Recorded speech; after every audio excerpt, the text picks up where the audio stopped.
خوتي خواتاتي، السلام عليكم ورحمة الله تعالى وبركاته. اليوم غادي نتكلموا لكم على موضوع مهم اللي مجموعة من الإخوان والأخوات بغاوني نتكلم عليه ورسلوا لي في التعليقات، وهو ليستاسيوني تيكات. كنا تكلمنا في الحلقة الأولى على الإعفاء الضريبي بالنسبة الخاص بالصحة وشرحناها حتى الإخوان المغاربة. اليوم غادي نتكلموا على الإعفاء الضريبي، ولكن لمن للإخوان والأخوات اللي عندهم الأمراض المزمنة أو عندهم الإعاقة الدائمة اللي هي الانفاليديتا ديال تشينتو كواترو.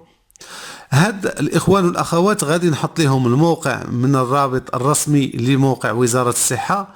غادي يدخل يعني الاسم ديال المرض اللي عنده، مثلا الليباتيت ولا الديابيت السكر وغادي تخرج ليه يعني كل الكود ديال الإعفاء، سواء هنا كود إعفاء في إيطاليا أو في أوروبا أو في العالم بأسره. كذلك غادي يعني يتأكد بنفسه من كل الأمراض، لأنني غادي ندير لكم واحد اللائحة، غنحط لكم واحد الرابط، غادي تحمل واحد اللائحة فيها 53 صفحة، فيها مجموعة كل الأكواد لكل الأمراض الإعفاء هنا في إيطاليا. كذلك مطلوب عمال في سوبر ماركات يعني ديال الأوباي اللي تيبيعوا دائما الادوات المنزليه وديال العمال، يعني مختلف الاشياء اللي معروف وراه مطلوبين هنا في ايطاليا. كذلك غادي نتكلموا على الحالات الوبائيه في ايطاليا وفي المغرب. اذا ما تمشوش بعيد، بعد الفاصل سنواصل.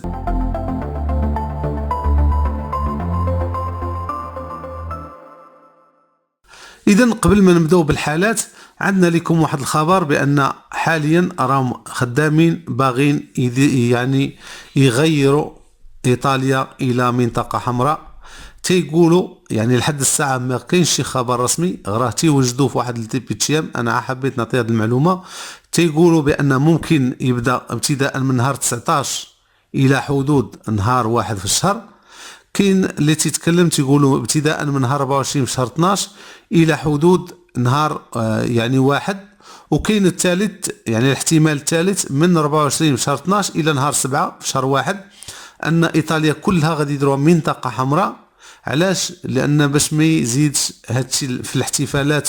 يعني اليوم تيقولوا كلام والغد تيقولوا هضره اخرى، ونتمنى من الله سبحانه وتعالى ان يكون هذا الكلام، يعني هما غادي يديروا دي بيتشام جديد، ولكن اشنو غيطبقوا فيه مازال. راه ان شاء الله من اللي غادي يكون الخبر الرسمي رانا غادي نحطوا لكم في فيديو. اذا غادي نبداو بالحالات الوبائيه هنا في ايطاليا. اليوم 14 12 2020. اليوم ايطاليا تتعرف انفراج كبير في الحالات، يعني نزلات ل 12030 حاله اصابه. الوفيات 491 حاله وفاه. اما حالات الشفاء 22456 حاله. اذا بواحد المعدل ديال النقوص 10922 حاله. نتمنى من الله سبحانه وتعالى انه يبعد علينا هذا الوباء. بالنسبه للمغرب، المغرب نفس الشيء. اليوم تسجل 1217 حاله اصابه. اما حالات الشفاء راه 3042، والوفيات نزلات ل 35. يعني الامور راها غاديه مزيان. نتمنى من الله تبقى غاديه في النازل لحدود انتهاء هذا المرض. اذا بالنسبه للاوبي، الاوبي يعني هي من اكبر السوبر ماركات اللي معروفه، اللي تتبيع كل يعني الادوات المنزليه او مواد البناء، يعني كل الاشياء اللي خاصه بالمنزل او بالمحلات التجاريه الخاصهم خدامه. وهنا راه كاينين في مجموعه من المدن الايطاليه، وانا ان شاء الله راه غادي يعني خدام حتى باش نلقى خدمه للناس اللي في المغرب. طلبوني مجموعه كبيره، ان شاء الله راه غادي نحاول نبدا نحط لكم حتى الوظائف اللي موجوده في المغرب باذن الله في الحلقات القادمه. اذا كما تشوفوا هنا كاين مجموعه من العروض اللي في مجموعه من المدن الايطاليه. حنا غادي ناخذوا عرض مثلا من العروض هذا اللي في براتو جنب فيرنس، باش نوريكم غير طريقه تقديم الطلب. تجي هنا عارضين الشروط، انه يكون عندك دائما واحد التجربه ديال من 2 إلى 3 سنوات، خدام في شي شركه اخرى، تكون خدام عندك واحد التجربه في اي شركه، ماشي بالشرط شركه بحال لوباي، ولكن يعني يكون عندك، واي واحد راه عنده هاد الخدمات. كذلك تيقول لك حنا غادي نديروا الكونترا ديتيرمينادو يعني 12 شهر، ويكون عندك يعني اكسبيريانسا، والاورار ديال لابورو راه 40 ساعه اللي غادي تخدم. هنا تضغط على كانديداتي يعني تسجل، تدير المعلومات ديالك دائما كيف ما العاده، راه تقريبا تنحاولوا نحطوها يوميا، يعني راه الناس غادي يفهموا السيستم اللي تخدموا به كل الشركات من اجل العمل. تتعمر المعلومات ديالك، هنا تيطلبوا منك واش تتكلم الانجليزيه، تتعرف الالمانيه، وتيقول لك انت اش من مجال خدمتي فيه، اشنو تتعرف الديكور، يعني في المجال ديال الديكوراسيوني ولا في المجال ديال النباتات ولو دائما راه في الاخير غادي يطلبوا منك الكوريكولوم. ولكن هنا تتعمر كاع التجربات اللي كانوا عندك، وشنو هي الاشياء اللي انت تتعرف ليها مزيان. وفي الاخير تدير انفيا كوريكولوم فيتا، يعني ارسل السيره الذاتيه، وها انت قدمت الطلب واطلب من الله سبحانه وتعالى انك تكون من المقبولين. اذا غادي ندخلوا للموضوع الرئيسي، هو الاستنسيوني ديال التيكت والاعفاء الضريبي في المجال الصحي. والناس اللي بغاو يتعمقوا في الموضوع راه داير فيه حلقه، يعني تقريبا غير اسبوع هذا، يدخل وراه غادي نخلي لكم حتى الرابط، يدخل مباشره ويتبع حتى الحلقه باش يعرف اشنا هو الاعفاء الضريبي. وقلنا حتى الاخوان المغاربه اللي موجودين في المغرب، لانه ابتداء من شهر واحد غادي يبدا حتى في المغرب التطبيق ديالو. اذا هنا تكلمنا في الجزء الثاني اللي هو اليوم على ليسانسيوني بير لينفاليديتا. الناس اللي عندهم انفاليديتا اشنا هي الاعاقه الدائمه، او كذلك الناس اللي عندهم لي مالاتي كرونيكا، يعني عندهم الامراض المزمنه. هنا مباشره يعني من موقع الصحه راه تقدر تدخل وتشوف بنفسك انت كل هذه الاشياء اللي بغيتي. اذا كاينين هنا يعني تدخل تشوف التيكات ليسانسيوني بير مالاتي كرونيكا، يعني الامراض المزمنه، كذلك ليسانسيوني بير ليفاليتا، يعني كل الاعفاءات المتوفره، وكذلك الاعفاء من اجل الريديتو ليسانسيوني الريديتو. حنا اليوم غادي نتكلموا على ليسانسيوني ديال الانفاليديتا، وغادي نتكلموا على ليسانسيوني ديال الامراض المزمنه، يعني الاعفاء ديال الناس ديال الامراض المزمنه هنا في ايطاليا، وراه صالح حتى في اوروبا. اذا هنا كما تتشوفوا ان لي كاتيجوريا، يعني الاصناف ديال الانفاليديتا هنا في ايطاليا، يعني الاكواد كاين الجي واحد، الناس اللي انفاليدي بير لا غويرا، كاين ال 01 يعني جراند انفاليدي، الناس ديال يعني اللي عندهم اللي كانوا في الخدمه وما بقاش عندهم القدره على العمل، يعني عندهم واحد الانفاليديتا من 80% حتى ل 100%. كذلك ال 02 الناس اللي في الخدمه ولكن عندهم يعني مبقاش عندهم الانفاليديتا ديال 67% حتى 79. اذا كل الشروحات راها كاينه هنايا، غتدخل للرابط وغادي تشوف، هذا راه مباشره من موقع وزاره الصحه.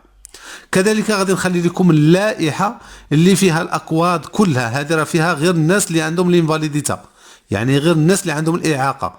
كاين الاس 01 حتى هو الجراند انفاليدي، كاينين هنا غير الانفاليدي، وانا في اللائحه راه فيها الناس كل شيء، يعني سواء الانفاليدي سواء اللي عندهم الامراض المزمنه، وانا غادي نشرح لكم في الفيديو كل هذه المعلومات. اذا كما تشوفوا الاكواد الاس 02، كذلك السي 01 الانفاليدي سيفيل، هادو اللي عندهم الانفاليديتا 100%. هنا كاينين يعني مجموعه من الارتيكلات وراه تختلف من واحد الى الثاني. اذا كل واحد فيكم غادي يشوف اشنا هي الكاتيجوريا اللي تابع لها، واللي كان عنده شك او لبس في الموضوع ما كاين حتى شي مشكله. دابا غادي نوري لكم مباشره طريقه باش انت تتاكد واش هذاك الكود اللي عاطينك هو الصحيح ولا غادي تغيروا. علاش؟ لان كاين انسان اللي تيكون عنده واحد الانفاليديتا، يعني واحد الاعاقه في الاول غير 60%، من بعد تزيد تقدم لا قدر الله تتولي 80 90 وهو تيبقى عنده نفس الكود. لا، دابا جاتك الفرصه باش انت تدخل المرض ديالك اللي عندك بالضبط مكتوب في هذيك يعني ماشي في لا ريشيتا، ولكن عندك في الدوسي الكلينيكي ديالك راه غادي تصيب فيه مكتوب، اكتبها وراه غادي تعرف اشنا هو الجواب. وهنا هذه هي كما تشوفوا اللائحه، وغادي نحطها لكم في الرابط مباشره، انت تيليشارجيها، فيها 53 صفحه. اذا كما تشوفوا الانكو مالاتيه كونديسيوني، يعني اللائحه ديال الامراض والحالات المزمنه او الاعاقه. كاين 001 هو اللي عنده اغروميغاليا اي جيغانتيزمو، وكاين 007 اللي عندهم لازمه، يعني الناس اللي عندهم الضيقه. كاين 008 تشيروزي باتيكا، يعني هنا كاين كل الامراض الموجوده في العالم هنا كاينين غتلقاهم في هذه اللائحه، والاكواد هذه كلها اللي خاصه بايطاليا، وكذلك غتلقى حتى الاكواد اللي خاصه بالعالم. كذلك غادي نوري لكم الطريقه ديال انك تبحث انت على هذا المرض الا بغيتي ما تبقاش تمحن راسك على اللائحه وتبقى تبحث من هذه. غادي تدخل مباشره لهذا الرابط هنا، يعني البانكا ديال لي مالاتيه كرونيكي. هنا انا غادي نخلي لكم حتى في عنوان الرابط غنكتب لكم بانكاداتي ديال لي مالاتيه كرونيكي، يعني الامراض المزمنه.